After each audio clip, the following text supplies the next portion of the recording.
Joining me now is Leon Panetta, who served as Secretary of Defense, CIA Director in the Obama administration, also White House Chief of Staff in the Clinton administration. Mr. Secretary, thank you very much for being with us. This is a point that Colin Powell, a former Joint Chiefs Chairman, made to me yesterday in an interview as well. These people were not defending America, they were killing Americans. No, there's no question that General Milley is doing the right thing. There's a bipartisan committee in the Armed Services Committee on the Senate side. I think it's true on the House side. I think Secretary Esper is supportive of it. I think there's a recognition that it's time to move into the 21st century. Review the names of these posts and identify war heroes that really represented a united country and that fought alongside of our military as it is today. Regardless of race or color or creed or gender or sexual preference, the fact is we have all of those people serving in our military. There's no reason why our military posts ought not to be named after individuals that reflect that military that we have in the 21st century. Now, I also want to ask you about Joe Biden and his proposals yesterday, his Buy American plan. He's talking about investing $700 billion and trying to revive the economy in the midst of this pandemic, a big challenge if he is elected.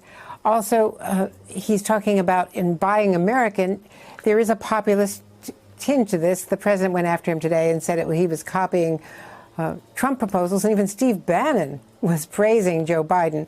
But the Biden proposals do meld a lot of green issues in terms of rewarding companies that invest in minority ownership, in female ownership, and in businesses that are green, and in companies that also help us to combat climate change.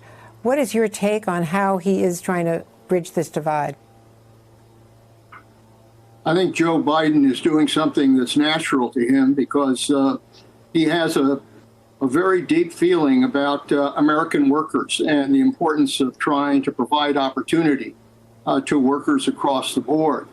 So this is a natural for Joe to present a strategy that will, in fact, help us develop our industrial base, develop domestic manufacturing, develop jobs here in America.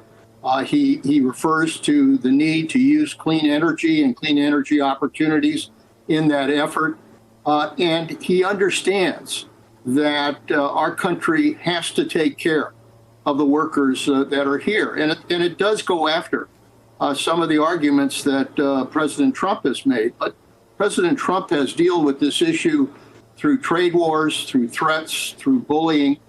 He hasn't really developed any kind of comprehensive strategy. And I commend Joe for presenting a comprehensive strategy to try to develop what I think is going to be important for America's economy in the future.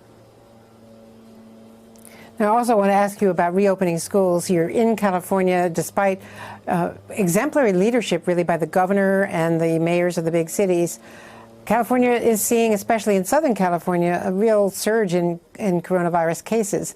And the president is putting so much pressure again today, threatening colleges and other schools with taking away their tax-exempt status if they don't reopen and if they try to have online education.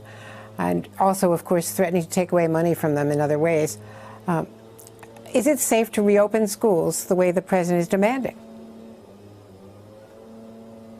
Look, we're having a rampage in this country with this pandemic. It is literally out of control across the nation.